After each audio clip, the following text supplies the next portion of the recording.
Good morning, boys and girls, and welcome back to the channel. Today we're gonna try to start M50B25 for the first time. So again, exciting episode. I need to stop. I've been doing too much, I've been running too fast, I've been testing my luck. I've been living cloud nine, I've been at it all night, I've been feeling so loved. I've been waking up lit, I've been making up shit, I've been spilling my guts. I've been feeling so blessed, but stressed all day, so I'm living out my dreams like every night. I love my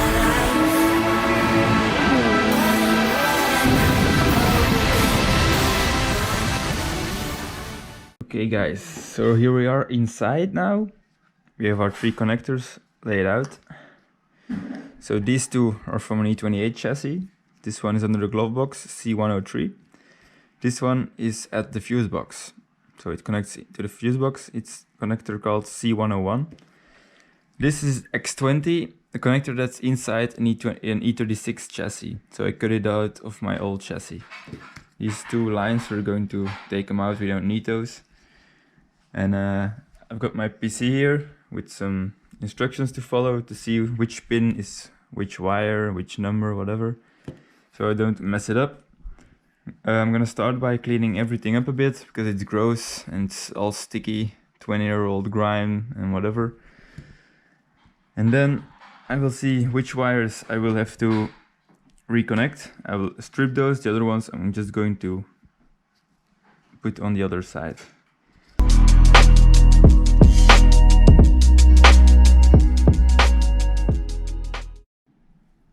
So I noticed the numbers are actually written on the back of the connector. Yeah, you're not going to be able to see it, very small. And also on this one, so that makes my job already a whole lot easier. So basically all of these wires, is 8 or 9, need to connect it on 8 or 9 on here, and all the rest we don't need.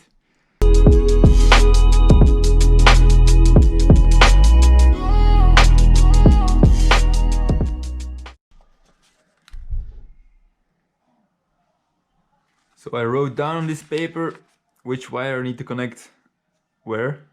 So that's in my language, so you won't understand. But this is the C101. So that's this one. This is the X20. I figured out, I think, most of it, the most important ones. So I'm going to solder those now. And then the rest I will have to do in the car, because I need to run a wire all the way from behind the glove box to this connector in the engine bay. Another wire from the cluster in the car to here, to here. So that I'll have to do then. So I got a nice box of all the shrink tube, a new solder machine, some wire. So let's get started.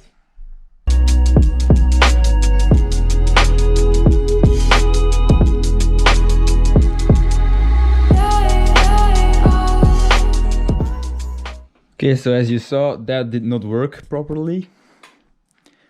Basically, I guess the wire, it's old wire, it's too thick, and it didn't go in between the little wires, it just stayed on top. So I went out, bought new wire.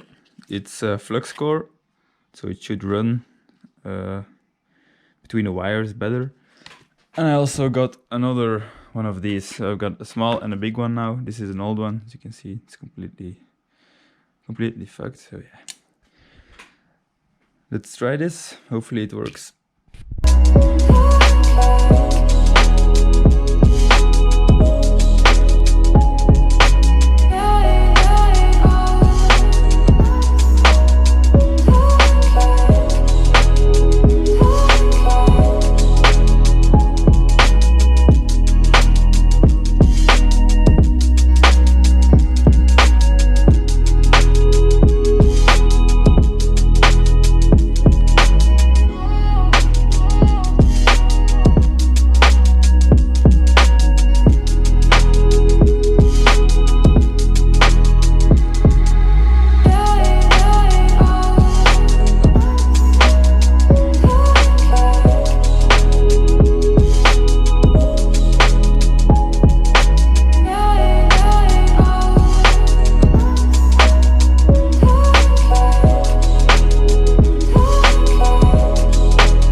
So here is the adapter you saw me make.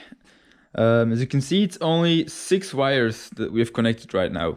Seems like not a lot, but the majority of these other wires on the E36 plug, they are for all stuff that an E28 basically doesn't have. So I'm gonna leave them hanging like this for now.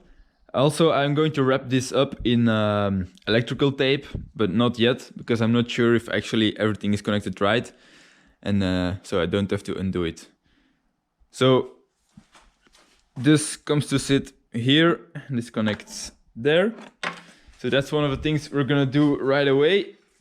And yeah, who knows, in an hour or two we can start this thing. Okay, I just replaced the valve that I just showed you, the new one, so it's in place. So that's done as well. Now I'm gonna start on the battery. So for moving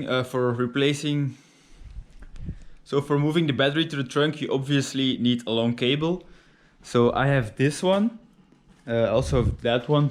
They are both from E36s that I've broken for parts, and I've kept this. I thought it would come in handy. So as you can see, it's a very thick one and just quite small one that goes to this box. So this connects to the positive terminal on the battery, and this sits usually in the engine bay. And from here, this connection goes to the power supply for the loom, for the wiring loom of the engine, and this one goes directly to the starter, because the starter it draws a lot of current, a lot of amps. So this has to be a really thick wire. So problem is that usually you have a special wire that goes from the starter to that box that I just showed you. I don't have that one, or I'm missing it, or I can't find it. So I'm going to loosen the big one, run this box with the small wire to the glove box, because that's where the loom from the engine comes in. And I'm gonna try, I think it will be long enough. I'm going to run this one through the bulkhead, through the firewall, and directly to the starter. So we'll have to we'll have to make a hole in the whatever this is called. So you can see on that side, there's already a hole standard for wiring. I'm gonna do the same on the other side. So in that square, I'm gonna try and make a nice round hole.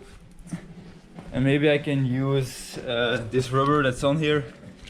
So that's a good size. So then it's nice and sealed.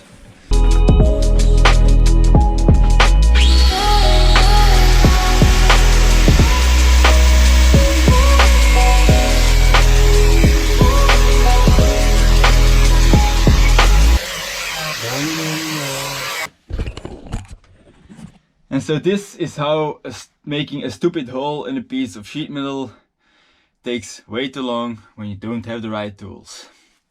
A 2-minute job turned into half an hour of labor. But yeah, we have our hole now. It's not as beautiful as we would have wanted it. I will give it a little bit of paint, stop it from rusting, but yeah, first going to see if it's actually big enough. So we're gonna run the wire now from the glove box to the trunk and see how well it fits.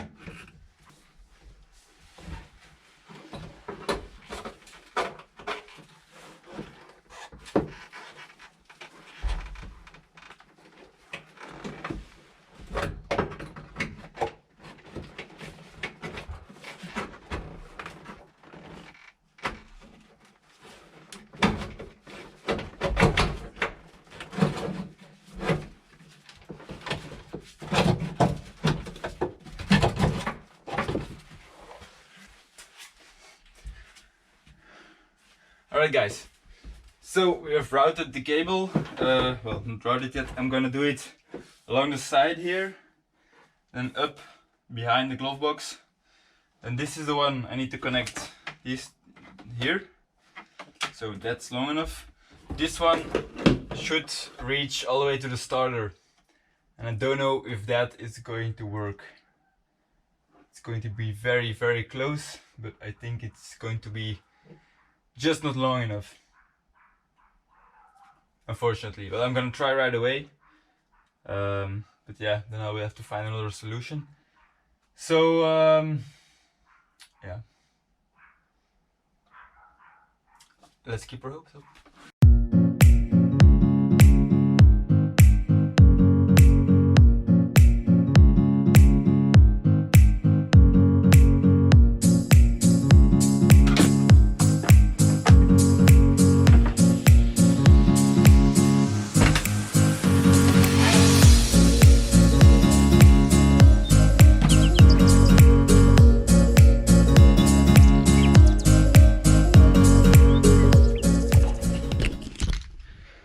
Okay, it looks like it's going to work.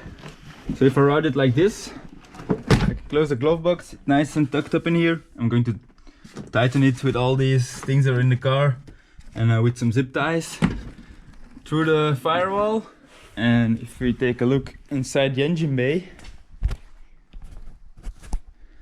see, it comes out there, goes behind the head and comes to here, and it needs to connect down there. So it's really tight, but I guess I don't think it's going to work. If it is too tight and I want a little bit more play, I could route these instead of on the right side, on the left side, and it will be a little bit more visible. But I can run it through here alongside the transmission. What is it called? Yeah, I can't remember. And then through here, then I'm gonna win. Yeah, I think 10 or 20 centimeters. So yeah, I'm gonna route it like that to see if it makes a difference, if it's better or not. But yeah, I'm glad this is going to work. Okay, I've connected the cable to the starter, and now I'm gonna tuck the wire up here. As you can see, these two, they're made to clip wires on. So I'm gonna with two straps, put it in there. And then you see these metal tabs, they're integrated into the chassis, also used to tuck wires behind. I'm going to use those. As you can see, they run all along here, and tuck the wire as well as I can into the side. It's going to be hard because the wire being so thick, it's very stubborn and very hard to get in one spot. But that's really nice. And this one I'm going to route the same, and then also going to enter the glove box through here, and it's going to sit also in the glove box.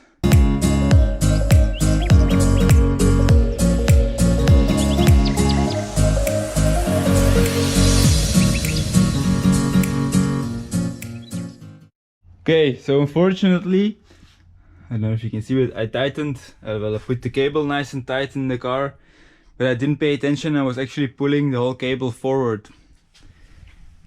And basically this now is all I have left.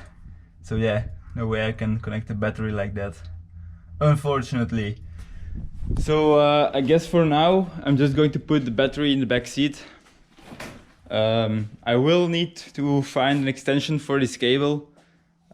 Yeah, until I find one, and then I'll probably move the battery to the trunk. It's not a big deal.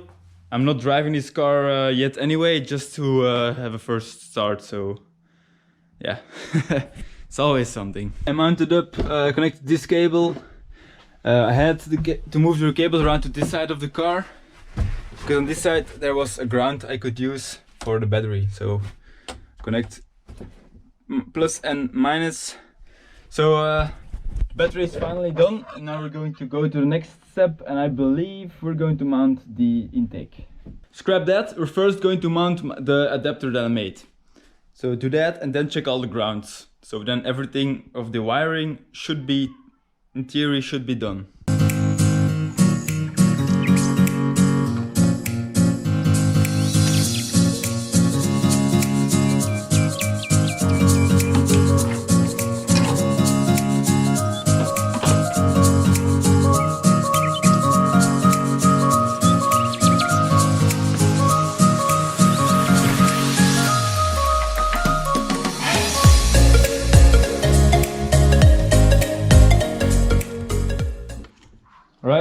that's the connector in place. Don't give attention to the wiring. Now the grounds. On the E28 chassis there's one big ground. This one that connects the engine with the chassis. So this has to be mounted here. Could do that in a second. And then standard there is, I don't know if you can see this one. This one is connected to to the chassis as well. And these ones are from the loom, from the M50. So I'm going to connect those with just a bolt and a nut. So those are grounded as well. And I'm pretty sure that's all of it. I can't forget this one, but this this is the ground from the injectors. But yeah, this I still have to move. So I'm going to connect this later. But I'm guessing that is it for the grounds. I hope. There's one thing that I'm not sure of, and that's this wire. This was a power wire that runs from the battery directly to the fuse box. So I assume this gives power to the relays or something. And now I can't connect it because obviously the battery is in the back. So I'm curious if the fuse box is now powered through the wiring loom of the M50, which one way would make sense, but the other way it wouldn't, because then this wire from the C101 would suddenly become the power wire for everything. So I'm not sure how that is going, because this is also a thicker wire. So I'm gonna look that up in a minute, because yeah, that's pretty important. Okay, I ripped apart the loom for my M10 because I needed another wire to put to put current or voltage, whatever, power just to the fuse box.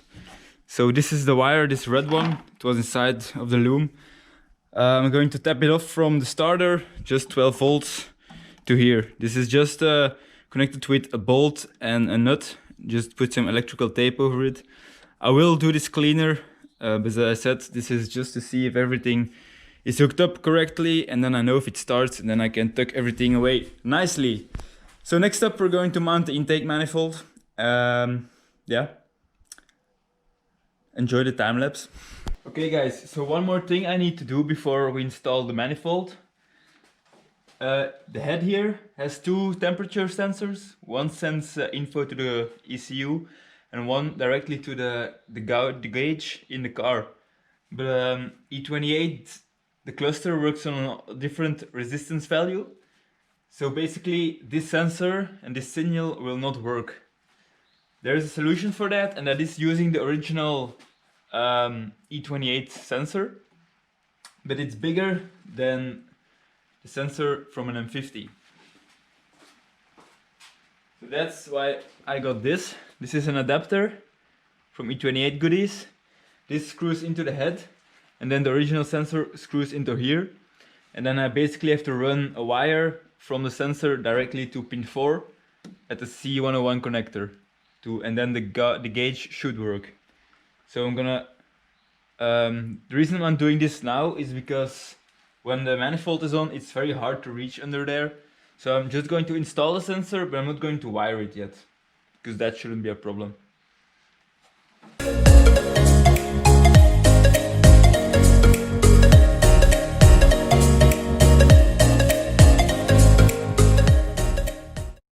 So we hit bad luck.